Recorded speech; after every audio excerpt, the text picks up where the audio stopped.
अभी हम रिवाइज कर रहे हैं सीए इंटरमीडिएट का इकोनॉमिक्स फॉर फाइनेंस का chapter number 2 the Keynesian theory of determination of national income. ठीक है, क्योंकि एक क्विक रिवीजन है तो इसमें फटाफट सारे की कॉन्सेप्ट्स हम लोग कवर करते जाएंगे। ठीक, सबसे पहले क्यों हम कीनेसियन थियरी के बारे में पढ़ रहे हैं? रीजन, कीन्स एक ऐसे पर्सन थे जिनने सबसे ज़्यादा कंट्रीब्यूशन दिया है when it comes to aggregate demand concepts, aggregate supply concepts या determination of equilibrium with AD AS concept. इनका बहुत बड़ा योगदान रहा है, कंट्रीब्यूशन रहा है in the development of macro economics. ठीक है, इसीलिए इनको लॉर्ड कीन्स भी कहा जाता था। इनने एक बुक अपनी पब्लिश करी थी इन द ईयर 1936 जो बहुत फेमस हुई थी और बहुत सारे की इनपुट्स आज जो हम मैक्रो इकोनॉमिक एलिमेंट्स पढ़ते हैं वो हम इससे भी डिराइव करते हैं। ठीक है, नेशनल इनकम हमको पता है क्या होती है। क्या होता है नेशनल इनकम? नेशनल इनकम मतलब सारे फैक्टर्स ऑफ प्रोडक्शन से के थ्रू जनरेट होने वाली फैक्टर इनकम का समेशन कहलाता है नेशनल इनकम। ठीक है, हमने पहले की क्लासेस में फैक्टर कॉस्ट पढ़ा है, एट मार्केट प्राइस पढ़ा है, तो उस पर मैं वापस से रिवाइज नहीं कर रही हूँ। हमें ये याद रखना है कि जब हम नेशनल इनकम कॉन्सेप्ट को देखते हैं तो हम उसको कैसे देखते हैं? NNPFC, हम कहते हैं net national product at factor cost. इसका रीजन सारे हम पढ़ के आए हैं। ठीक है, चलो तो सबसे पहले चालू करते हैं introduction. Keynes believe that there are two major factors that determine the national income of a country. ये दो फैक्टर्स होते हैं, एग्रीगेट सप्लाई और aggregate demand. Additionally he believed that the equilibrium level of national income estimated when AD is equal to AS। हमें अगर national income को best way में determine करना हो या बताना हो या कैलकुलेट करना हो तो हम ये अज्यूम करते हैं कि AD किसके इक्वल होना चाहिए? AS के इक्वल होना चाहिए। मैम रियल लाइफ में एकदम AD AS के इक्वल होती है? नहीं भाई, मार्केट मूवमेंट्स होते हैं, कभी डिमांड ज़्यादा होती है, कभी सप्लाई कम होती है। इसी कॉन्सेप्ट के बेसिस पे तो हम डेफिशिएंसी इन डिमांड या डेफिशिएंसी इन सप्लाई के कॉन्सेप्ट को देखते हैं। भाई एक ही दो कॉन्सेप्ट को देखने के चार पहलू हैं। डेफिशिएंट डिमांड मतलब ऑटोमेटिकली है कि सप्लाई ज़्यादा है, ठीक है, सरप्लस सप्लाई है। मैं कहूँ सरप्लस डिमांड है ना, तो इसका मतलब क्या हो गया? डेफिशिएंट सप्लाई है। इनको कैसे करेक्ट किया जाता है वो हम आगे बाद में पढ़ते हैं। A comprehensive theory to explain these phenomena was first put forward by the British economist John Maynard Keynes in his masterpiece The General Theory of Employment, Interest and Money, जो कि कौन से ईयर में पब्लिश हुई थी? 1936 में। क्योंकि ये आपका ऑब्जेक्टिव बेस्ड पेपर है तो आपको ये रटना पड़ेगा, तो रटो और मुझे बताओ कैसे इकोनॉमिस्ट थे, कहाँ से आए थे? ब्रिटिश इकोनॉमिस्ट थे। उनका पूरा नाम था जॉन मेनार्ड कीन्स। उन्हें लॉर्ड कीन्स की उपाधि से नवाजा गया था, लॉर्ड कीन्स द्वीप के नाम से उन्हें जाना जाता था। उनकी एक बुक पब्लिश हुई थी जिसको मास्टरपीस कहा जाता है अपने टाइम का, जो आज भी हम फॉलो करते हैं और आज भी हम पढ़ते हैं, जिसका नाम था the general theory of employment, interest and money. कौन से ईयर में पब्लिश हुई थी? In the year 1936। The Keynesian theory of income determination is presented in three models। Three models होते हैं। Two sector model, two sector model में सिर्फ और सिर्फ हाउस होल्ड और प्रोड्यूसर सेक्टर होता है। थ्री सेक्टर मॉडल में हाउस होल्ड, प्रोड्यूसर और गवर्नमेंट सेक्टर होता है। और फोर सेक्टर मॉडल में हम एक और सेक्टर को ऐड करते हैं जिसे हम कहते हैं रेस्ट ऑफ द वर्ल्ड। ठीक है, अब सबसे पहले देखते हैं कि सर्कुलर फ्लो ऑफ इनकम क्या होता है या circular flow of money in a simple two sector model क्या होता है। तो इसके लिए हम एक अजम्पशन लेते हैं कि एक तो होता है कौन? House hold. House hold basically क्या करता है? House hold factors of production provide करता है। भाई लैंड, लेबर, कैपिटल और एंटरप्रेन्योर, ये चार लोग हैं जिनकी सर्विसेज कहाँ से प्रोवाइड की जाती हैं? किसी ना किसी हाउस होल्ड से। तो अब जब हाउस होल्ड अपनी सर्विसेज प्रोवाइड करेगा फैक्टर इनपुट के नाम में, क्या नाम से जाने जाती हैं वो? Factor inputs. उसके बदले इनको क्या मिलेगा? Factor payments. अब ध्यान से सुनना, मैं अगर एंटरप्रेन्योर हूँ और अगर तुम लोग लैंड, लेबर, कैपिटल हो, मेरे द्वारा मेरे थ्रू किया गया पेमेंट आपके हाथों में क्या है? इनकम। यहाँ पे है एक बहुत इंपॉर्टेंट कॉन्सेप्ट जो मैक्सिमम लोग भूल जाते हैं। फैक्टर पेमेंट बोले तो बोलते हैं मैम पेमेंट वाई कैसे हो सकता है? वाई, ये जो अल्फाबेट है, इसको हम इनकम को डिटरमाइन करने के लिए काम में लाते हैं इकोनॉमिक्स में। तो जैसे ही वाई बोलते हैं तो लोग बोल देते हैं अरे मैम अभी आपने बोल रहे थे income is equal to y, तो payments is equal to y कैसे हो सकता है? यही तो अजम्पशन है कि जितना पेमेंट मैं कर रही हूँ as an entrepreneur, business entity concept पढ़ते हैं अकाउंट्स में, हम क्या कहते हैं बिजनेस अलग है और बिजनेस को चलाने वाला व्यक्ति अलग है, करेक्ट? तो बिजनेस एंटिटी कॉन्सेप्ट के हिसाब से भी अगर मैं एज एन एंटरप्रेन्योर तुम्हें लैंड लेबर कैपिटल का पैसा देती हूँ और खुद सरप्लस मेरे पास रह जाता है, तो ये क्या हुई 4 factors of production getting their respective factor incomes, जो कि फ्लो किस रूप में होता है इकोनॉमी में, in the form of factor payment. एक बड़ी खूबसूरत लाइन होती है इनकम, जब income method of calculating national income हम पढ़ते हैं ना, एक बड़ी अच्छी लाइन होती है हर्षिला, जिसमें हम क्या कहते हैं फैक्टर इनकम को देखा कैसे जाता है पेमेंट की निगाह से। क्या लाइन है, फैक्टर इनकम को देखने का नजरिया क्या है, तो पेमेंट। तो जो पेमेंट बन के निकला वो तुम तक कैसे पहुंचा, इनकम बन के। क्या खूबसूरती है, क्या लिख दिया भाई उनने। तो हमने उसको कैसे बांटा, 4 तरीकों में, 4 वेज में। वेजेस किसको मिलेगी, लेबर को। रेंट किसको मिलेगा, लैंड को। इंटरेस्ट किसको मिलेगा, कैपिटल वाले को। प्रॉफिट किसको मिलेगा, वो व्यक्ति जो अम्ब्रेला के अंदर सबको लेके आ रहा है। अच्छा, मैंने यहाँ पे वेजेस लिख दिया। कई बार स्टूडेंट्स ऐसा कहते हैं मैम आपने तो सैलरी जिसमें बताया ही नहीं था, या हमारे वो फलाना प्रोफेसर ने तो हमको सैलरी बोला ही नहीं। एक्चुअली कॉम्पनसेशन ऑफ एम्प्लॉय एक वर्ड होता है COE। ये आपको आपके कैलकुलेशन के टाइम पे, जब आप रियल कैलकुलेशन कर रहे होंगे अपने CA इंटर के पेपर में, या ये कॉन्सेप्ट तो खैर बहुत जगह लगते हैं आपको, PSC वगैरह के एग्जाम्स में भी आपको ये इंक्लूड होते हैं। तो जब हम COE लिखते हैं तो कई बार हम उसको स्लैंग में वेजेस कह देते हैं। ये अकाउंट्स वाला वेजेस नहीं है, जहाँ पे हम ट्रेडिंग अकाउंट में वेजेस डाल रहे हैं और PNL में सैलरी डाल रहे हैं। ये हमको ही सिखाया जाता है, बच्चों वेजेस और सैलरी है तो ट्रेडिंग में डाल दो, सैलरी एंड वेजेस है तो PNL में डाल दो, यही सिखाया जाता है ना। यहाँ पे वेजेस एक बहुत ब्रॉड टर्म है जो ये कहता है कि वेजेस मतलब कॉम्पनसेशन ऑफ एम्प्लॉयज। ये क्या क्या इंक्लूड करता है, पहला तो वेजेस, दूसरा सैलरीज, और तीसरा वो सारे बेनिफिट जो कैसे अक्रू होते हैं एम्प्लॉयमेंट के दौरान या उसके बाद। अगर आपको कोई कॉम्पनसेशन दिया जाता है, ग्रेच्युटी के नाम पे कोई पैसा दिया जाता है, कोई रिटायरमेंट पेंशन दी जाती है, तो भी ये इसका पार्ट बनता है कॉम्पनसेशन ऑफ एम्प्लॉयज का। मैम अगर किसी को ओल्ड एज पेंशन मिल रही है, ये क्वेश्चन आ सकता है, ये क्वेश्चन इंपॉर्टेंट क्योंकि ट्रिकी क्वेश्चन है। मैम किसी को ओल्ड एज पेंशन मिल रही है तो क्या वो यहाँ ली जाएगी, नहीं। कोई ओल्ड है इसके कारण उसको पेंशन मिलना, दैट डज नॉट मीन कि उसने कोई सर्विसेज भी सोसाइटी को रिटर्न में दी है। समझ में आया, वो ट्रांसफर पेमेंट है। मैं अपने किसी डिपेंडेंट ब्रदर का ख्याल रखने के लिए मैंने 30,000 रुपये कमाए, मैंने वो 10,000 रुपये बच्चे के लिए इस्तेमाल में ले आए, मेरे पे डिपेंडेंट है, वो डिफरेंटली एबल्ड है, तो क्या उसके हाथ में 10,000 रुपये इनकम हो गई, नहीं। ये ट्रांसफर इनकम है, वो उसकी इनकम नहीं है, जबकि वो मेरे हाथ से आई और किसी दूसरे के बेनिफिट के लिए यूज हो गई। समझ में आया। तो unemployment allowance, old age pensions are not included in compensation of employees because they are not giving anything in return to the society। समझ में आया। रेंट, इंटरेस्ट और प्रॉफिट कॉमन है। अब अगर तुम देखो तो इसका एक भाग कंप्लीट हो गया, ये फर्स्ट हाफ है ना डायग्राम का। तो हमने क्या कहा भाई, हाउस होल्ड ने अपने फैक्टर इनपुट्स दिए और उसके बदले उन्हें क्या मिल गया, पैसा मिल गया, जो कि पेमेंट के रूप में आया और इनकम बन के इनके हाथों में रह गया। अब ये क्या करेंगे, ये उस पूरे पैसे को क्या कर देंगे, कंजम्पशन एक्सपेंडिचर के नाम पे खर्च कर देंगे। अब चैप्टर नंबर 1 में हमने ये पढ़ा था, 3 प्रकार के एक्सपेंडिचर्स होते हैं। क्या क्या पढ़ा था, कंजम्पशन एक्सपेंडिचर, इन्वेस्टमेंट एक्सपेंडिचर और गवर्नमेंट एक्सपेंडिचर। यहीं तक रखना है, अभी x माइनस m को ठहरा रहे, क्योंकि रेस्ट ऑफ द वर्ल्ड की बात है। अभी 2 सेक्टर मॉडल में तो सिर्फ 2 ही याद रखने हैं, कंजम्पशन और इन्वेस्टमेंट एक्सपेंडिचर। यहाँ पे ये हाउस होल्ड कंज्यूमर क्या करेगा, जितनी इनकम उसने अर्न करी है उसे कंजम्पशन एक्सपेंडिचर के नाम पे क्या कर देगा, डाल देगा। मैम कैसी बात कर रहे हो, हम कंटिंजेंसी के लिए कोई पैसा नहीं रखेंगे, नहीं। मैम हम प्रिकॉशनरी मोटिव्स के लिए कोई पैसा नहीं रखेंगे, नहीं, कुछ नहीं रखोगे तुमको जितना पैसा मिलता है। मैम हमने 100 रुपये कम है, हम 100 रुपये पूरा कर देंगे, पूरा पैसा यूज कर लेंगे। हाँ, आप एक भी पैसा सेव नहीं करते हो, इसीलिए this is an assumption in the 2 sector model that there are no savings in the economy.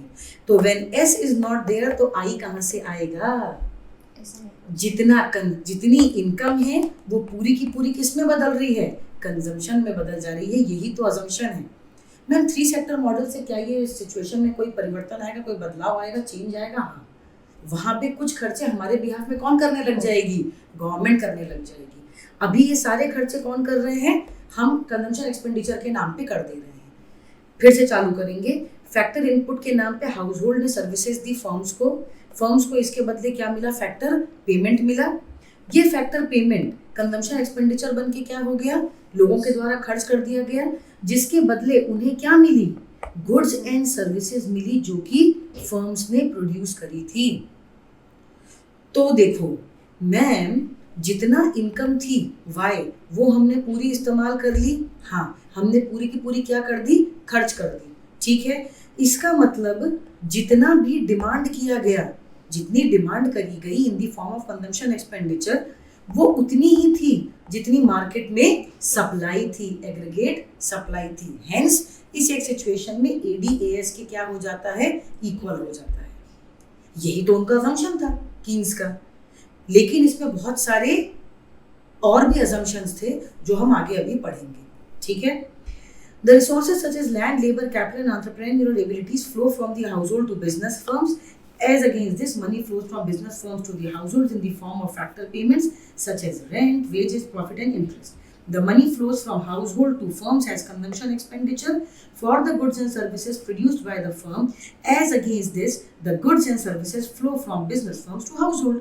ये इसी सर्कुलर फ्लो का नाम, मतलब ये जो पूरा कॉन्सेप्ट है सर्कुलर, ये जो फ्लो है, इसी को हम कहते हैं सर्कुलर फ्लो, क्योंकि ये लूप में निरंतर कंटिन्यूअस बेसिस पे चलती रहती है। समझ में आया? Thus it can be seen that money flows from business firms to household as factor payments. देखो क्या लिखा है, and then it flows from household to firms, thereby resulting in a circular flow of money and income. एक जगह से जब खर्चा हुआ तो मनी ट्रांसफर हुई, वही मनी के बेसिस पे प्रोड्यूसर ने और प्रोडक्शन किया और पेमेंट के नाम पे इनकम के रूप में क्या दे दिया? कंजम्पशन हाउसहोल्ड के हाथ में पैसा दे दिया। समझ में आया? तो इन अ नटशेल ये जो नीचे एक फॉर्मूला टाइप का दिया है, ध्यान से सुनना आयुषी। फैक्टर पेमेंट क्या हो सकता है? हाउसहोल्ड इनकम की तरह कहलाया जा सकता है। हाउसहोल्ड इनकम किस में कन्वर्ट होती है? Household expenditure. एक्सपेंडिचर जो हम करते हैं वो फर्म्स के हाथों में क्या होती है? रिसीट्स, पैसा मिला। और इसका मतलब फर्म्स उतना ही वैल्यू का आउटपुट बना रहे हैं जितने की इनकम कंजम्पशन एक्सपेंडिचर के रूप में कन्वर्ट हो रही है। Hence total receipts of firms gets converted into value of output. यही चेन चलती रहती है। फिर ये आउटपुट बनाने के लिए हाउसहोल्ड वालों की जरूरत पड़ी होगी, हमने फैक्टर पेमेंट किए होंगे, फिर वो इनकम बन गई, फिर एक्सपेंडिचर हो गया, फिर टोटल रिसीट हो गई, फिर वैल्यू ऑफ आउटपुट बन गया। ये सर्कुलर फ्लो चलता रहता है। नहीं, ये तो बहुत इजी लग रहा है, अभी लग रहा है, अभी आगे समझ में आएगा। ठीक है, अब एक और चीज समझो। The total income produced by accrues to the household and is equal to their personal disposable income. क्यों लिखा होगा ये? क्योंकि सेविंग्स नहीं है। अगर सेविंग्स नहीं है तो सारी की सारी इनकम हम खर्चे में लगा रहे हैं, और अगर हम खर्चा कर रहे हैं y is equal to y d क्यों है? Income is equal to disposable income क्यों है? गवर्नमेंट भी तो इंटरवीन नहीं कर रही है, तो जितना कमा रहे हैं हम उसको खुद ही खर्च कर रहे हैं, डिस्पोज ऑफ कर रहे हैं।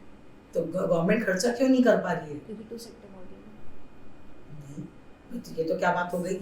क्यों नहीं कर पा रही गवर्नमेंट? खर्चा क्यों नहीं कर पा रही गवर्नमेंट? खर्चा कहाँ से करती है? एग्जैक्टली, क्योंकि टैक्स नहीं पे करना पड़ रहा ना। हमारे पास कोई दूसरे तरीके ही नहीं है कि जहाँ पे हमको इनकम, कमाई हुई इनकम को किसी और के हाथ में देना है। भाई जो हमारी इनकम है वही हमारी वाईडी है, हमारी डिस्पोजेबल इनकम है। तो हम जितना अर्न कर रहे हैं मतलब हम उतना पूरा खर्चा कर दे रहे हैं। हमारे पास कोई लीकेज ही नहीं है। लीकेज होता तो कैसा होता? पास्ट बोरोइंग्स का पैसा दे रहे हैं किसी को, इनकम टैक्स का पैसा चुका रहे हैं, कुछ नहीं चुका रहे हैं। क्योंकि तुमने वहां तक सही बोला कि गवर्नमेंट नहीं है, क्योंकि गवर्नमेंट का इंटरफेयर, गवर्नमेंट एक्सपेंडिचर नहीं करे तो गवर्नमेंट एक्सपेंडिचर करती कहाँ से है? ये भी तो एक असम्पशन है। तो जो वो टैक्सेस कलेक्ट करती, there are certain tax and certain non tax revenue, जिसको हम फिस्कल कहते हैं, जो हम कल बात कर रहे थे, ये तो बोल रहे थे। समझ में आया? Hence in two sector model there are only disposable income. भाई जितनी है वो हमको डिस्पोज ऑफ कर देनी है। जब 3 सेक्टर मॉडल आएगा तब गवर्नमेंट हमसे कुछ टैक्स लेगी, तब हमारे लिए कुछ करेगी भी, तभी तो इक्विलिब्रियम बना रहेगा। 1000 बार बोला, इक्विलिब्रियम मतलब होता है स्टेट ऑफ बैलेंस। क्या होता है? स्टेट ऑफ बैलेंस, जहाँ पे बैलेंस हो रही है इकोनॉमी अपने आप को, EDAS एक दूसरे से बैलेंस आउट करके चल रहे हैं। इक्वल तो वो एक ना एक पॉइंट पे होते हैं, पर इक्वल नहीं कहते, हमसे क्या कहते हैं? बैलेंस का स्टेट कहते हैं। ये जरूरी है, लोग कह देते हैं मतलब इक्वल। तो what is the point of equality? तुम अच्छा मुझे बात बताओ, कभी भी चाहे रिसेशन फेज हो, रिसेशनरी फेज हो, चाहे एक्सपेंशनरी फेज हो, कभी भी तुम ये कह सकते हो कि ये ऑप्टिमम पोजीशन है? कह सकते हैं? हर पल लोग मर रहे हैं, हर पल नए लोग पैदा हो रहे हैं। हमारे कंजम्पशन के कितने डायमेंशन बदलते हैं सुबह से लेके अभी तक में। हमको सुबह किन्हीं और चीज़ों की ज़रूरत थी, दोपहर आते तक हम कुछ और चीज़ें कंज्यूम करने लगते हैं। हम स्टेट ऑफ बैलेंस कैसे जाने? आज हमें कोई चीज़ अच्छी लगती है, मार्केट में कोई नई चीज़ उतर जाती है तो हमारा फैशन बदल जाता है, टेक्नोलॉजी बदल जाती है, जज्बात बदल जाते हैं, हालात बदल जाते हैं। होता है ना, बदलती है ना सिचुएशन बदलने के साथ साथ हमारे चीज़ों को कंज्यूम करने का एंगल भी बदल जाता है। ये देखने लायक चीज़ है, ठीक है। अब इसमें कुछ अजम्पशंस हैं। There are only 2 sector in the economy, household है, बिजनेस है।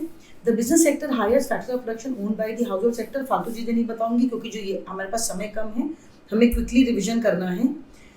जो मेन इंपॉर्टेंट पॉइंट है वो है there are no savings and investments in the economy. अभी मैंने बोला था ना S = I नहीं हो पाएगा, अभी बोला था, ये इसीलिए बोला था। There are no savings and investments in the economy. ये कब होता है? एक्चुअली मैक्रो इकोनॉमिक्स में 12th के सिलेबस में ये चीज़ कवर की जाती है कि देयर आर 2 अप्रोचेस। एक होता है AD = AS अप्रोच, एक होता है S = I अप्रोच। आंख में पानी क्यों आ रहा है तुम्हारे? पानी पियो। रोने नहीं लगना, इतने महान थे, मुझे पता है बहुत महान थे, एकदम अश्रुपात, आंखों में आंसू डबडबा गए ऐसे। मुंह पे थूकना मत मेरे, थूकना में तो बाजू में थूकना। रख दिया मेरे पहाड़ के आगे, दे इधर। सुंदर दिखने का वो।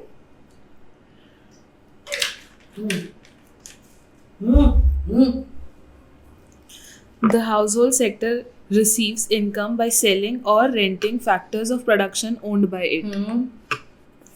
All prices remain constant, which also include factor prices, supply of capital and level of technology. सारी चीजें, एक वर्ड है बड़ा खूबसूरत सा, सेटरिस पेरिबस। बचपन से पढ़ते जा रहे हैं, मतलब बचपन मतलब KG1 वाला नहीं, जो कॉमर्स बैकग्राउंड वाले हैं वो बचपन से इस चीज़ को पढ़ते आ रहे हैं कि सेटरिस पेरिबस मतलब all the other things remaining constant. जब ये सारी चीज़ें कांस्टेंट होती हैं तब हम कहते हैं कि इकोनॉमी अपने इक्विलिब्रियम लेवल पे पहुंची हुई है। There is no government intervention. क्यों नहीं है? अरे भाई 2 सेक्टर मॉडल है, तभी तो गवर्नमेंट का इंटरवेंशन नहीं है। अब आएगा तीसरा कैरेक्टर हमारी मूवी में, गवर्नमेंट बन के, जब वो हमसे कुछ लेगा भी और हमको कुछ वापस प्रोवाइड भी करेगा। The economy is presumed to be a closed economy. और जो लास्ट अजम्पशन है, भाई जब गवर्नमेंट इन्वॉल्व नहीं है तो रेस्ट ऑफ द वर्ल्ड तो आएंगे नहीं, तो ये कैसी इकोनॉमी है? Closed economy. ओपन इकोनॉमी होती तो रेस्ट ऑफ द वर्ल्ड भी इसमें इंक्लूड हो जाता है। यहाँ पे कोई डाउट है? सिंपल सा कॉन्सेप्ट है।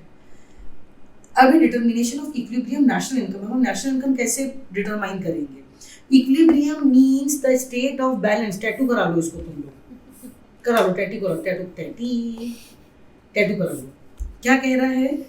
Equilibrium means the state of balance or state of no change. By equilibrium national income, we refer to that level of national income which remains unchanged at a particular level.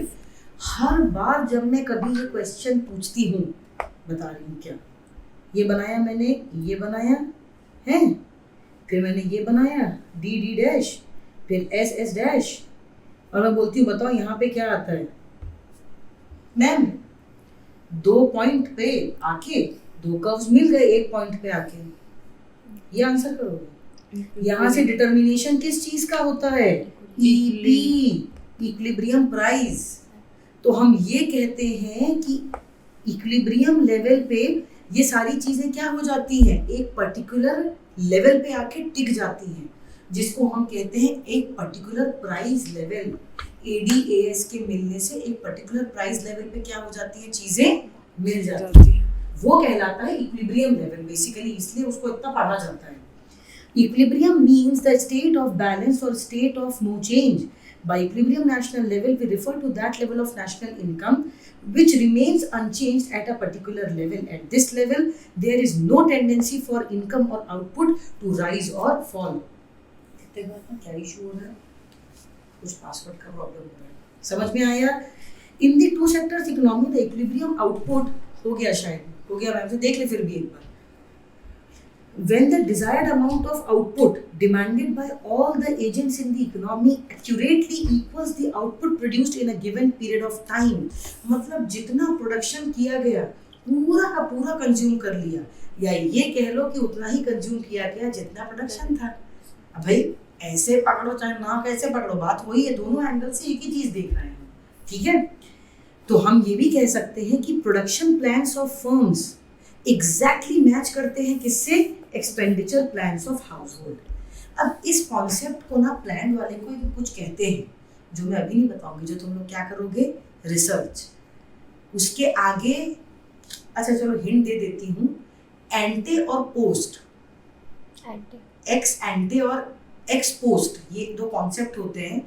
Research करके तुम लोग मेरे को बताओगे कि कौन सा वाला प्लान्ड है और कौन सा मतलब कितना डिजायर्ड है और क्या एक्चुअल है, ठीक है? The aggregate demand function two sector model. अब एक दूसरे पॉइंट पे पहुंचे हैं अब हम, कि अब हमको दूसरा कॉन्सेप्ट पढ़ना है। In a simple two sector economy the aggregate demand और the aggregate expenditure consist of only two components. पहला क्या है? Aggregate demand for consumer good, दूसरा aggregate demand for investment good. Consumer goods क्या होते हैं? कंज्यूमर गुड्स क्या होते हैं? जो अब हम कंज्यूम करने के लिए पूरा रेडी फिनिश गुड्स। हर फिनिश्ड गुड फाइनल गुड का कहला सकता है? नहीं। क्यों? क्योंकि वो रॉ मटेरियल भी हो सकता है जो आगे प्रोड्यूस करने के लिए गिफ्ट मिलेगा मेरी तरफ से 5 रुपए की 5 star. Aggregate demand for consumer goods, consumer good कोई गुड फाइनल गुड है कि नहीं है, इस फैक्टर पे डिपेंड करता है कि उसका यूज क्या है, किस पर्पस के लिए उस गुड को यूज किया जा रहा है। हम यहाँ पे कैसे गुड की बात कर रहे हैं? जो कंज्यूमर के द्वारा कंज्यूम किया गया है for satisfaction of his wants, ठीक है? मैम वो कंज्यूमर ना गुड खरीद के घर में ले जाके रख दे और कोई काम का नहीं आ रहा है गुड, मतलब वो उसके घर में बस रखा हुआ है वो गुड, मैम तो भी वो चलेगा? हाँ चलेगा। आपने उसमें पैसा डाल दिया ना, अब वो आप खुद कंज्यूम करते हो, मम्मी ले जाके बच्चे को वो सामान दे देती है, तुमको लगता है तुमने बर्गर खरीदा, तुम्हें लगा कि अरे ये बेचारा एक व्यक्ति है जो भूखा है, मैं इसको ये बर्गर दे दूं, मैं नहीं खाती, मैं दूसरा खरीद लूंगी, तो भी वो कंज्यूमर गुड कैटेगरी में आएगा, हाँ ठीक है। दूसरा होता है इन्वेस्टमेंट गुड। इन्वेस्टमेंट गुड कौन से गुड्स होते हैं? जो प्रोड्यूसर्स अपने बिजनेस में इन्वेस्टमेंट की तरह, इन्वेस्टमेंट के लिए जो खरीदा जाता है, जैसे एकेडमी में यूज होने वाला प्रोजेक्टर, जैसे हमारे इसमें क्लासरूम में लगा हुआ है, वो प्रोजेक्टर क्या है? इन्वेस्टमेंट गुड है, ठीक है। एडी जब बनता है तो दो फैक्टर से मिलके बनता है, एक होता है सी और दूसरा होता है आई। तो हम एडी को और कैसे लिख सकते हैं? सी प्लस आई करके लिख सकते हैं, ठीक है। No, the expenditure on consumer goods account for a substantial part of the GDP of a country. The variable I, ये important है, इसको highlight करो। The variable I is assumed to be constant in the short run. Short run कौन सा run होता है आयुषी? जहाँ पे शॉर्ट रन क्या है? जहाँ पे जिसको हम एकदम इमीडिएटली चेंज नहीं कर पाते। एग्जैक्टली, जहाँ पे हम अपने प्रोडक्शन प्लान्स को इमीडिएटली चेंज नहीं कर सकते, उसको हम कहते हैं शॉर्ट रन। शॉर्ट रन में बहुत ज़्यादा बढ़ाया नहीं जा सकता है इनको, फैक्टर्स ऑफ प्रोडक्शन को। सिर्फ एक चीज़ में फ़र्क आता है, ये हम अलग से पढ़ते हैं short run long run production function में, कि labour is the only factor which could be change in the short run. Long run में ना तो वेरिएबल और फिक्स्ड फैक्टर्स का पर्दा ही उड़ जाता है। लॉन्ग रन में कोई फिक्स्ड और वेरिएबल फैक्टर नहीं होते, सारे फैक्टर्स क्या होते हैं? वेरिएबल ही होते हैं, ठीक है। शॉर्ट रन में हम फिक्स्ड और वेरिएबल फैक्टर्स की बात करते हैं। Hence the short run aggregate demand function can be written as AD is equal to C plus I bar। कैसे लिखते हैं? AD is equal to C plus I bar। चाय पियोगे? चाय पियेंगे अपन थोड़ी थोड़ी, है ना? तो AD is equal to C plus I bar। C क्या हो गया? कंजम्पशन। शॉर्ट रन में हम क्या कह रहे हैं? क्या हम बढ़ा सकते हैं? इन्वेस्टमेंट बढ़ाया जा सकता है शॉर्ट रन में, प्रोडक्शन को बहुत ज़्यादा लेवल पे नहीं बढ़ाया जा सकता। हाँ, जैसे अभी हम बात कर रहे थे QX मतलब quantity produced of commodity X is the function of LNK, ऐसा लिखा जाता है। QX is the function of LNK, जिसमें K क्या होता है? कांस्टेंट, इसलिए उसके ऊपर बार लग जाता है, और L क्या होता है? Is the only thing which could be changed, ठीक है। लेकिन यहाँ पे हम क्या कह रहे हैं, क्योंकि हम शॉर्ट रन में इन्वेस्टमेंट को क्या लेके चल रहे हैं, कांस्टेंट लेके चल रहे हैं, तो ऑर्डिनरली कैसे लिखा जाता है, AD is equal to C plus I, पर यहाँ पे हम क्या लिखेंगे, C प्लस I बार, क्योंकि ये I बार क्या बता रहा है, कांस्टेंट इन्वेस्टमेंट को बता रहा है इन दी शॉर्ट रन। ठीक है, यहाँ तक समझा, यहाँ पे कोई डाउट है? नहीं। चले आगे। अब आता है consumption function. Consumption function is an economic formula representing the functional relationship between total consumption and gross national income. अब देखो, C is the function of Y. Y क्या है भाई यहाँ पे? इनकम। वाह, क्या आंसर किया है, तालियां बजती रहे। वाओ वाओ, जो Y है इंडिपेंडेंट वेरिएबल। टपली मारते ने इसको Y is equal to income होती। Y क्या है, इंडिपेंडेंट वेरिएबल, और ये C क्या है, डिपेंडेंट वेरिएबल। कंजम्पशन किस पे डिपेंडेंट है, इनकम पे। अब यहाँ आगे बिल्कुल ध्यान से सुनना। अजम्पशन नंबर 1, कुछ ऐसे भी कंजम्पशन होते, क्या लिखा है, बिल्कुल जैसा तेरा आंसर था वैसा ही लिखा है मैंने।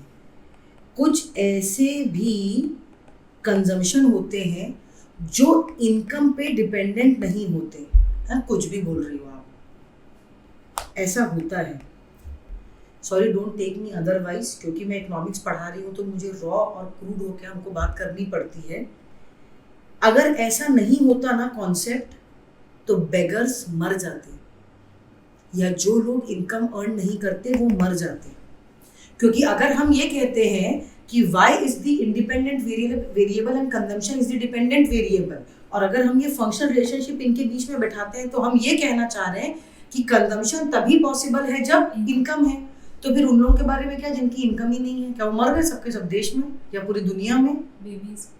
बेबीज है, डिपेंडेंट्स हैं, ओल्डीज हैं, चलो उनको तो हम कहते हैं कि भाई हमारा बच्चा है तो हम उसको ट्रांसफर इनकम में पेरेंट्स उसका ख्याल रखेंगे, चलो यहाँ तक समझ में आ गया। पर जो लोग इनकम अर्न नहीं कर रहे उनका क्या वो कंजम्पशन नहीं करते? बिल्कुल करते हैं। तो ऐसा माना गया है कि एक होता है ऑटोनॉमस कंजम्पशन। क्या कहलाता है? ऑटोनॉमस कंजम्पशन, जिसको हम कहते हैं C बार। और उसके बियॉन्ड, इस लिमिट के बियॉन्ड हम ये कहते हैं कि कंजम्पशन और इनकम में सीधा डायरेक्ट रिलेशनशिप है कि एक पॉइंट के बाद जितनी जितनी हमारी इनकम बढ़ती है उतना उतना हमारा कंजम्पशन बढ़ता है। अब तुम मुझे जवाब दोगे कि ma'am what about savings? Savings पे आएंगे, अभी नहीं, अभी हम लोग सिर्फ कंजम्पशन का एस्पेक्ट देख रहे हैं। सेविंग्स इसमें बाद में ऐड करेंगे, फिर सेविंग, इनकम और कंजम्पशन को एक साथ एक ही ग्राफ में बनाएंगे। ठीक है, तो अब वो कहता है the expenditure on private demand for goods and services accounts for a substantial part of the aggregate demand in an economy and plays a crucial role in determining national income. According to Keynes, the total volume of private expenditure in an economy depends on the total current disposable income of the people and the proportion of income which they decide to spend on consumer goods and services. अपनी income का कौन सा भाग, कितना भाग, वो ये तय करते हैं कि हम किस में डाल देंगे, कंजम्पशन के लिए डाल देंगे। मतलब बाय डिफॉल्ट बचा हुआ कहाँ गया? सेविंग्स में गया। समझ में आया? तो हम ये कह रहे हैं कि A is equal to consumption is equal to A plus BY। हम इसमें कहते हैं कि C is the aggregate consumption expenditure. Aggregate क्यों? क्योंकि ये समेशन है, हम मैक्रो इकोनॉमिक्स पढ़ रहे हैं, एग्रीगेट वर्ड से तो हमारा पाला बार बार पढ़ना है। Y is the total disposable income. A is a constant which denotes the positive value of consumption at zero level in income level of disposable income, and B is the slope of the function, मतलब consumption function। अब ये graph देखो, मैं तुमको इसको समझाती हूँ। ये क्या ये y वाला नहीं है, एक्सेस x है, ये y क्या है? इनकम। अब बोलेगी तेरा वाला आंसर y, ये y क्या है? तो इनकम। ठीक है, और ये क्या है? कंजम्पशन है। ये x और y एक्सेस, कंफ्यूजन में मत आना। ठीक, सबसे पहला ये A क्या रिप्रेजेंट कर रहा है? ऑटोनॉमस। एग्जैक्टली, ये डॉटेड लाइन क्या बता रही है? Autonomous consumption. इतना कंजम्पशन तो हम हर हाल में करेंगे, irrespective of the fact that whether we have any income or not. समझ में आया? तो फिर ये क्या है? ये स्लोप है जो डिटरमाइन करता है कि इनकम का कितना भाग हम किसके लिए डाल देते हैं, कंजम्पशन के लिए। तो मान लो मैंने ये कहा कि 0.8 है, 0.8 है और तुम्हारी इनकम 100 है, तो 80 रुपए किसके लिए चला गया, कंजम्पशन, और 20 रुपए किसके लिए चला गया, सेविंग्स। तो मैम ये तो बहुत आसान लग रहा है, अब ऐसा ही सेविंग फंक्शन भी बन सकता है। बिल्कुल सही, S is the function of Y लिख सकते हैं कि नहीं? तो हम ये भी तो लिख सकते हैं, मतलब ma'am Y is equal to C plus S। हाँ, एग्रीगेट कंजम्पशन एक्सपेंडिचर ये किन दो चीजों से मिलकर बना है, A plus BY। A autonomous consumption, BY is the slope, is the percentage, is the proportion, इतने नाम बोल सकते हैं हम इसके, is the proportion of income which is spent for consumption। तो रिमेनिंग बचा क्या, सेविंग्स। बस इतना आसान कॉन्सेप्ट, तो लोगों को इससे डर लगता है, बताइए भला। A plus BY plus CY। हाँ मतलब 1 minus A। हाँ 1 माइनस, एग्जैक्टली। इसीलिए MPS को लिखने के लिए हम कैसे लिखते हैं, 1 minus MPC is equal to what, MPS। Sorry, 1 minus B। समझ रहे हो, समझ रहे हो? तो ताली दो फिर, या तो ताली देना आ रहा है तेरे को, कर रही वहां पे। चलो ये समझ में आया। अच्छा अब तुम बोलोगे मैम ये एंगल 45 डिग्री क्यों है, क्योंकि ये कांस्टेंट रिलेशन बता रहा है, ये पता होना चाहिए, ये इंटर पेपर में पूछ देगा। ये कांस्टेंट रिलेशन क्यों है इनके, ये 45 डिग्री क्यों है, क्योंकि उनके बीच में कैसा रिलेशनशिप है, कांस्टेंट रिलेशनशिप है। कॉन्स्टेंटली मतलब आंसर कर, अगर मेरी 0.8 मेरा कंजम्पशन फंक्शन है, ठीक है, आउट ऑफ 100 मेरी कितने रुपए मेरे इसके लिए जा रहे हैं, कंजम्पशन के लिए 0.2, कंजम्पशन के लिए 0.2 जा रहे हैं, 20, कंजम्पशन 80 जा रहा है, सेविंग सेविंग कितना है 20। अब अगर मान ले 200 हो जाए तो 40 और 160। Very good. अब कैसे समझ में आया, 100 में अगर 80 है तो 200 में 160 हो जाएगा। इसका मतलब क्या समझ में आया कि कॉन्स्टेंटली जितनी जितनी 100 से मेरी इनकम बढ़ती जाएगी, 0.8 किसके लिए चलता चला जाएगा, कंजम्पशन के लिए हम अपॉर्शन करते चले जाएंगे। यही कारण है तुम MS धोनी, बहुत महान व्यक्ति है, MS धोनी से लेके अभी उनके ऊपर पूरी फिल्म बन गई, उसमें क्या दिखाया गया, पहले उनके पास एक बाइक भी नहीं थी पेपर देने जाने के लिए, और आज उनके पास पूरा एक शोरूम है जहाँ सारी विंटेज बाइक्स रखी हैं, कुछ चलती हैं, कुछ सिर्फ शो के लिए रखी गई है। सब देख रहे हो फर्क, इनकम बढ़ी तो कंजम्पशन का लेवल भी तो बढ़ा। इसमें सेविंग का भी फैक्टर होता है जो हम आगे पढ़ेंगे। समझ में आया, यहाँ तक क्रिस्टल क्लियर है दिमाग में, क्योंकि ऑब्जेक्टिव पेपर है तो ऑब्जेक्टिवली ही पढ़ना है, ठीक है। The consumption function shows the level of consumption corresponding to each level of disposable income. Highlight करेंगे। The consumption function shows the level of consumption corresponding to each level. Her level पे, सिर्फ 100 नहीं, 100 से 500 हो गई तो 500 का 0.8 किसके लिए चला जाएगा, कंजम्पशन, बचा 0.2 फॉर सेविंग्स। क्लियर है, इसीलिए वो ईच लेवल इंपॉर्टेंट है, अंडरलाइन करो या हाईलाइट करो। अब हम आ जाएंगे, cleans assume that the consumption increases with an increase in the disposable income, but again the increase in the consumption will always be less than the increase in disposable income. अब इनने Keynes ने अपना दूसरा assumption सामने रखा कि मैं undoubtedly ये कहता हूँ कि कंजम्पशन होता है, पर कभी भी कंजम्पशन इनकम के बियॉन्ड जा सकता है नहीं, ये नहीं होगा। ऑटोनॉमस कंजम्पशन हो गया, वो तो irrespective of the level of income हो रहा है। मुझे समझ रहा है तुमको क्या डाउट आया होगा, अगर हम कभी अपनी इनकम से ज्यादा खर्चा करने लग जाए, हम लोन बोरोइंग्स ले ले, जब भी आपको अगली इनकम आती है, आपकी पहली रिस्पॉन्सिबिलिटी क्या बनती है, to pay off the debts, to repay the borrowings और टू पे द टैक्सेस। कभी तभी तो पर्सनल इनकम और डिस्पोजेबल इनकम के बीच में फर्क होता है। अगर 100 आपकी पर्सनल इनकम थी, आपको 10 रुपए देने थे एज बोरोइंग्स, किसी को वापस करना था, आपने लिया था, आपको पैसा वापस करना है, आपके ऊपर लायबिलिटी खड़ी हुई है, और आपको 5 रुपए देना था in the form of direct taxes, जो आपकी इनकम से काटा जाना था, GST के नाम पे नहीं। बताओ आपकी पर्सनल डिस्पोजेबल इनकम कितनी है, 85। आप ये नहीं कह सकते कि क्या ही कर लेगी सरकार, मेरा मैं टैक्स भी नहीं पटा तो कब चोरी कर रहे हो। आपने किसी के बोरेंस करे हुए पैसे, अगर आपने अपनी लायबिलिटी पूरा नहीं किया तो भी आपने एक ऑफेंस ही तो किया ना, गलत किया ना।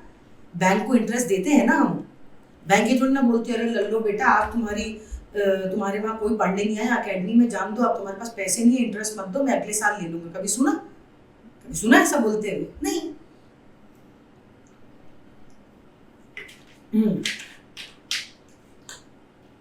इसको अभी हम थोड़ी देर में जब हमें सेविंग्स पढ़ाऊंगी ना तब वापस आऊंगी इस पे। एक्चुअली वो वही बताना चाह रहा है कि हमारी इनकम से ज्यादा कभी भी हमारा कंजम्पशन नहीं जाएगा। अच्छा एक बात बता मुझे ये बीवाई क्या है? स्लोप। Very good. मतलब ये स्लोप किस चीज का है? ये कौन सा कांस्टेंट है? मेरी इनकम का एक कांस्टेंट हिस्सा किसके लिए जा रहा है? कंजम्पशन के लिए। यही इस बी से रिप्रेजेंट हो रहा है यहाँ कि मेरी इनकम से ज्यादा मेरा ये स्लोप कभी नहीं जा सकता। तुम्हारे मन में डाउट आएगा मैम यहाँ पे ऑटोनॉमस क्यों नहीं दिया है? क्यों दिया रहेगा बेटा ऑटोनॉमस? क्योंकि ऑटोनॉमस कंजम्पशन तो इर्रिस्पेक्टिव ऑफ इनकम हो रहा है। तो हमारा यहाँ पे रिश्ता किससे जुड़ा? एक बी और एक इनकम हमारी। समझ में आया? जैसा इसने बोला 1 माइनस बी मतलब हमारी सेविंग्स हो गई। मैम ऑटोनॉमस कंजम्पशन को हमने फिर सेविंग्स पे क्यों नहीं लिया? अरे जेब में अगर 0 रुपया है तो सेविंग हो सकती है पर कंजम्पशन होगा। समझ में आया फर्क? अब क्लियर है? अब है मार्जिनल प्रोपेंसिटी टू कंज्यूम क्या होता है। ऑलरेडी मैंने बहुत कचरा मचा रखा है। मार्जिनल प्रोपेंसिटी टू कंज्यूम मतलब, मार्जिनल मतलब इस वर्ड का मतलब होता है एवरी एडिशनल। मार्जिनल वर्ड का मतलब एवरी एडिशनल। जैसे इतना बढ़िया मैच हुआ कल सेमीफाइनल, हर एडिशनल बॉल में कितना रन पड़ रहा है, हर एडिशनल बॉल में क्या हो रहा है, ये है मार्जिनल का मतलब। प्रोपेंसिटी वर्ड का मतलब होता है विलिंगनेस। तो मेरी हर एडिशनल इनकम के कारण मेरे अंदर कितनी विलिंगनेस है to consume is represented by marginal propensity to consume. With every additional increment in my income मेरी टेंडेंसी कितनी है टू इंक्रीज माय कंजम्पशन और how much willing am I actually to increase my consumption with the increase in the level of income is marginal propensity to consume। लेकिन यहाँ aggregate नहीं बोला, क्या बोला? एडिशनल। ऊपर अब तक क्या पढ़ रहे थे? एग्रीगेट पढ़ रहे थे। अभी हम यहाँ क्या बोल रहे हैं? एडिशनल। एडिशनल वर्ड को या किसी भी चेंज को बताने के लिए हम किस सिंबल का यूज करते हैं? डेल्टा। हेंस हमको एमपीसी अगर निकालना है तो हम कैसे निकालेंगे? देखो ऐसे बोलो एक बार, change in consumption due to change in income. Book देखने की भी जरूरत नहीं पड़नी चाहिए, तुरंत आना चाहिए delta C upon delta Y. Delta C पे अफेक्ट आ रहा है, मतलब इफेक्ट आ रहा है, और income is the effect, is the reason due to which some effect is there in the consumption. Hence delta C upon delta Y से हम इसे क्या करते हैं? रिप्रेजेंट करते हैं। फिर से वही बी आ गया यहाँ। अभी हमने ऊपर पढ़ा था बी का मतलब क्या होता है? बी एक कांस्टेंट है with every increment every change, बस हम वहां पे एग्रीगेट कर दे रहे थे। यहाँ हम इसको क्या बता दे रहे हैं? एक मार्जिनल मतलब एक एडिशनल चेंज बता रहे हैं। अरे एग्रीगेट बनता किससे है? एडिशनल से। भाई एग्रीगेट तुमको एवरेज रन कैसे पता चले? हर बॉल में जो रन खेले गए उन्हें समेट किया तो हमें क्या मिल गया? एग्रीगेट। समझ में आया? तो marginal propensity to consume is a component of Keynesian macroeconomic theory and is calculated as the change in consumption divided by the change in income. या तो तुम ये भी कह सकते हो due to change in income there is a resultant change in the consumption, ऐसा भी बोल सकते हो। It is based on the assumption that there is a constant relationship। अभी मैंने बोला था 45 डिग्री एंगल बताते टाइम पे कि इनके बीच में कैसा रिश्ता है? ये रिश्ता क्या कहलाता है? Constant between consumption and income denoted by a constant B which is nothing but marginal propensity to consume। ठीक है? Although MPC is not necessarily constant for all changes in the level of income, लेकिन maximum analysis में यही देखा गया है जो जैसे कि हम कहते हैं ना कि यार exceptions are always there. There are people who are damn rich, भयंकर पैसा है। जैसे अभी अभी एक न्यूज आया था, एक बेगर था जो जिसकी डेथ हो गई और शायद उसके पास कितने 20 लाख या कितने रुपए निकले। बंगले भी थे। बंगला भी था। अब उसको वैसे ही रहना अच्छा लगता था, अब उसके लिए कोई क्या कर सकता है ना। तो मैक्सिमम एनालिसिस में यही देखा गया है कि जब लोगों के पास इनकम होती है तो they tend to increase the consumption as well.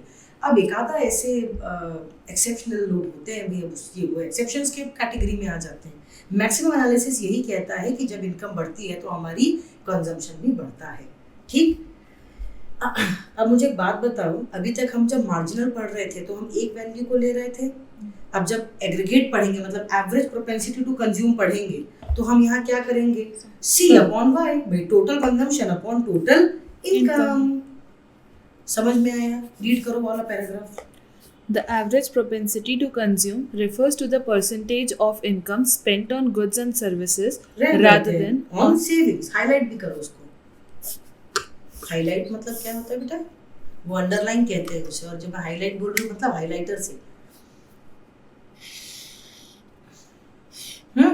APC can be determined by dividing the average household consumption what is spent by the average household income what is earned। समझ में आया?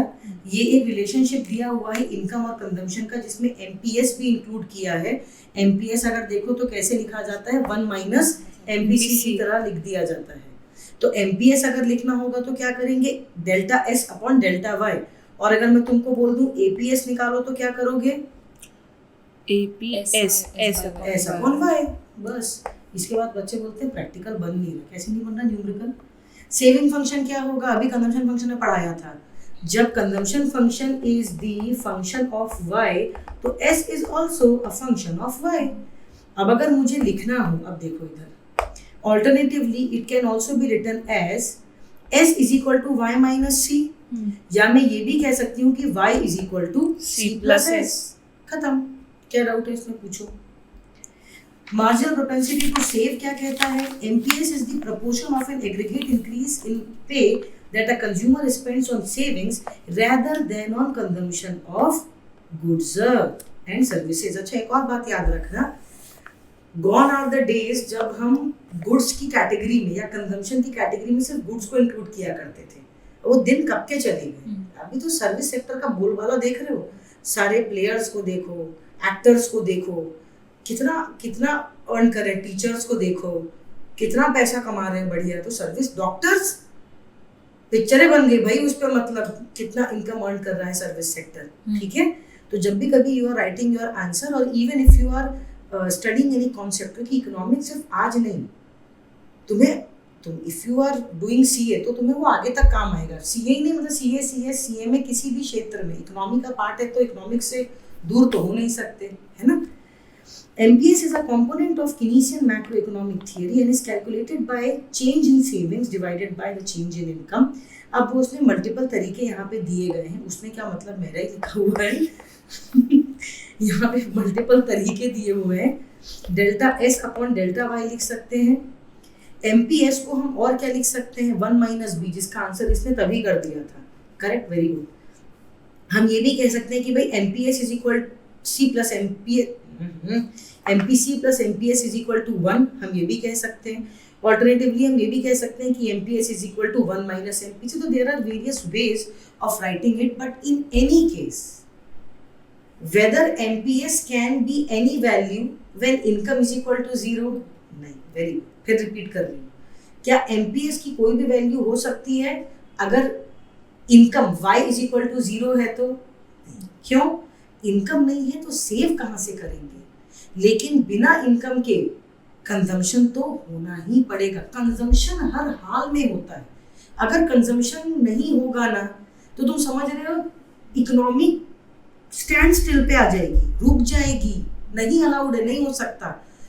तुम लोगों को अगर एक ऐसे एग्जाम्पल लेना है तो मन में ऐसे सोचो, इमेजिन करो, 10 मिनट के लिए, भाड़ में जान दो 10 मिनट, 1 मिनट के लिए अज्यूम करो, ऐसा इमेजिन करो कि पूरी इकोनॉमी रुक गई है। कोई कहीं पे पेमेंट कर रहा है तो रुक गया है, हम पढ़ रहे हैं तो रुक गए हैं, सारे UPI ट्रांजैक्शंस रुक गए हैं, बैंक ट्रांसफर्स रुक गए हैं, सब कुछ, मतलब एज रिगार्ड फाइनेंशियल ट्रांजैक्शंस क्योंकि ये भी इकोनॉमी का पार्ट है. If you are paying me and if you are studying something then this is also part of economics. सारी चीजें इकोनॉमी की 1 मिनट के लिए रुक गई हैं. अब ये 1 मिनट 60 सेकंड इतने भारी पड़ने वाले हैं इकोनॉमी को, क्योंकि करोड़ों रुपए का लॉस होगा उस 1 मिनट में. जो ट्रांजैक्शन हो सकता था वो अटक गया. सोच के देखो. तो सोचो जब एक एक दिन के लिए, एक एक दिन तो कभी नहीं हुआ, ऐसा कभी नहीं हुआ इतना मैसिव, पर जब कभी हमारे पेमेंट्स अटक जाते हैं यूपीआई, तो कितने का नुकसान होता होगा, कैसे भरपाई होती होगी उसकी. स्टॉक मार्केट के बारे में सोचो, कभी अचानक से रुक जाए, 10 मिनट के लिए चक्का रुक गया है, सोचो कितना बड़ा लॉस होगा. ठीक है, तो कंजम्पशन तो होना ही पड़ेगा. ठीक, Does it can be concluded? Read करो, पढ़ समझाऊं भी मैं, पढ़ूं भी मैं, तुम पढ़ो. Saving is an increasing function because MPS equals to 1 minus B, which is a positive figure. Saving increases when income increases. यही बात है. The Keynes assumption. क्या बोली? The Keynesian The assumption. Keynesian assumption is that consumption increases with an increase in disposable income. अब जाओ वापस. Consumption increases with an increase in disposable income. Objective question में इसी में तुम नंबर हार जाओगे. एक जगह इनकम लिखा होगा, एक जगह डिस्पोजेबल इनकम लिखा होगा, एक जगह प्राइवेट इनकम लिख दिया होगा और एक में none of the above NOTA. फिर क्या करोगे? Disposable income with an increase in disposable income. मेरे पास इनकम है, पर अगर मेरे कुछ फाइनेंशियल कमिटमेंट्स हैं to return the money to the lenders or to pay some taxes, whether I can say that I can consume that amount or money? No. तो क्या रिलेशनशिप है? कंजम्पशन इंक्रीज होता है with the increase in disposable income, but that the increase in consumption will be less than the increase in disposable income. मतलब income, disposable income से कभी भी कम ही आपका कंजम्पशन का क्वांटम रहेगा. इसके बाद आता है एवरेज प्रोपेंसिटी टू कंज्यूम, जिसको हम S अपॉन Y की तरह लेते हैं. कैसे लेते हैं? S upon Y. रीड करो. APS refers to the proportion of income that is saved rather than being spent on goods and services. ठीक है. Also known as the saving ratio, it is expressed as the ratio of total saving to total income. ठीक है. अब देखते हैं एक bar graph को, जहाँ पे हम कंजम्पशन और सेविंग फंक्शन को एक साथ क्या कर रहे हैं, इंक्लूड कर रहे हैं. ठीक है, ध्यान से सुनना. मैं जहाँ जहाँ पूछते जाऊंगी तुम लोग उसका आंसर करोगे. ठीक, जरा बताओ तो ये जो A है ये क्या है? Autonomous very consumption. Good. Autonomous consumption. Autonomous consumption C बार करके लिख देते हैं. अच्छा, जरा बताओ तो ये स्लोप क्या है? Consumption. C is equal to A plus BY, मतलब कंजम्पशन Consumption फंक्शन, function. जहाँ पे एक तो ऑटोनॉमस कंजम्पशन है. अच्छा, एक बात बताओ, ये यहाँ से क्यों चालू हो रहा है? थोड़ा इसको मोटा कर लेते हैं. क्योंकि यहाँ तक ऑलरेडी A है.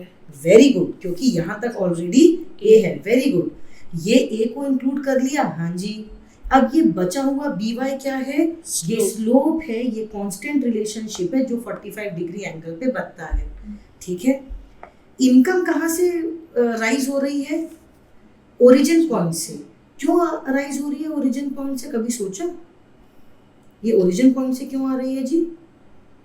ऐसी भी तो पॉसिबिलिटी हो सकती है कि कभी मेरी इनकम जीरो हो सकता है ना. क्या अपन पैदा हुए तो क्या 100 रुपए का नोट लेके पैदा होते हैं क्या? या पैसे जागीर लेके पैदा होते हैं? 1 करोड़ रुपए, 2 करोड़ रुपए? भाई कभी ये भी तो लेवल हो सकता है ना कि मैं किस लेवल ऑफ पॉइंट पे खड़ी हूँ, जीरो इनकम लेवल पे. उस इनकम लेवल पे मेरी कुछ ना कुछ कंजम्पशन तो हो रहा है जो कि ऑटोनॉमस कहलाता है, पर उस एक टाइम पे मेरी इनकम कुछ भी नहीं है. धीरे धीरे मेरी इनकम क्या हो रही है? बढ़ रही है. समझ में आया? धीरे धीरे मेरी इनकम बढ़ रही है. और ये बढ़ी हुई इनकम के 2 कंपोनेंट हैं. C तो मैम हमने पढ़ लिया, ये दिखा हुआ है नीचे C. ये S कहाँ से आया? तो S के लिए है दूसरा part of the same graph, जहाँ पे हम ये कहते हैं. अच्छा, तुम्हें एक ये पॉइंट दिख रहा है सेकंड वाले डायग्राम में, जो ओरिजिन पॉइंट के नीचे दिख रहा है और ऐसे शेडेड है ट्रायंगल, वो क्या है बताओ? वो है दिस सेविंग्स. दिस सेविंग्स क्यों है? मैंने आयुषी से लिए 100 रुपए. ठीक, जब कभी फ्यूचर में मैं 100 रुपए कमाऊंगी तो मेरी जिम्मेदारी क्या है? मैंने इससे बोरो किए थे, ये पैसा मैंने इसको वापस दिया। चलो मैंने इसको ये पैसा वापस नहीं भी दिया, पर जब मैंने ये कंजम्पशन किया अपने किसी भी माध्यम के थ्रू, किसी के द्वारा पैसा लिया किसी से, या जो भी ये मैंने ये जो अभी कंज्यूम कर दिया, क्या ये पैसा मैं वापस रिकवर कर सकती हूँ? क्योंकि वो तो कंज्यूम हो गया ना, खत्म हो गया वो तो। भाई मैंने अगर एक बार तुमने हाइलाइटर चला दिया, अब उसको इसके अंदर वापस डाल पाओगे? खाना खा लिया निकाल पाएंगे? पानी को पी लिया सुसु बन के निकलेगा, अन्यथा तो पॉसिबल नहीं है। समझ रहे हो? तो ये मेरा किस में कन्वर्ट हो जाता है पता है? डिस सेविंग्स में। मैंने तेरे से उधार लिया और कंजम्पशन किया, फ्यूचर में अगर मेरे को पैसा आता है तो मेरी पहली जिम्मेदारी तुम्हें पैसा वापस करने की है। तो अब देखते हैं फिर से, ये ऑटोनॉमस कंजम्पशन ऊपर दिख रहा था, ये ऑटोनॉमस कंजम्पशन यहाँ भी दिख रहा है। ये लेवल जो मेरा ऑटोनॉमस कंजम्पशन दर्शा रहा है वो मेरी क्या बनेगी? Dissavings. कब तक मेरी डिस सेविंग्स बनेगी पता है? चलो मेरी इनकम है 100 नहीं है, पहले मेरी इनकम है 0, मेरा कंजम्पशन है 50, मेरी सेविंग्स कितनी होगी? 0 नहीं, -50। Very good, -50। अभी मैं ये डिस सेविंग्स हो गई ना मेरी, मैं ये 0 क्यों होगी? समझ में आया? चलो मेरी इनकम बढ़ के हो गई 50, नहीं हुई, और तुम लोगों को थोड़ा परेशान करते हैं, 30 कर देते हैं। अब बताओ मेरी कंजम्पशन अभी भी कितना है? 50। अभी तो ऑटोनॉमस में ही खेल रहे हैं ना, अभी तो इनकम बढ़ी नहीं है। अब बताओ मेरी सेविंग्स कितनी हुई? -80। ला चप्पल लाओ मेरी आज। यहाँ ये वाला 50 तो ऑलरेडी हम लोग को देना है। तू इसको क्यों ले रही? तू स्टैंड अलोन इवेंट लेना मेरी माँ। हाँ तो 20 -20। -20। इसको कौन इंक्लूड करने बोला? उसको इंक्लूड करके भी वो 70 ही होता, 80 तो कहीं से नहीं था। पता नहीं 80 फिगर कहाँ से बोला, भगवान जाने।